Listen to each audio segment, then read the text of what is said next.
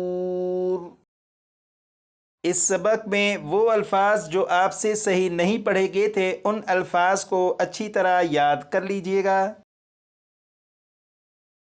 اس کے علاوہ یہاں سے یہاں تک اس سبق کو آپ اپنے طور پر کم از کم 15 سے 20 مرتبہ پڑھیے گا تاکہ کلاس نمبر 61 میں جب میں اس سبق کو پڑھوں تو آپ کو معلوم ہو کہ اس سبق میں کون سے الفاظ ایسے ہیں کہ جو آپ نے صحیح یاد کیے اور کون سے الفاظ ایسے ہیں کہ جو آپ سے درست نہیں پڑھے گئے تھے۔ اس کے علاوہ وقف کے قواعد میں سے اس قاعدے کو اچھی طرح یاد کر لیجئے گا۔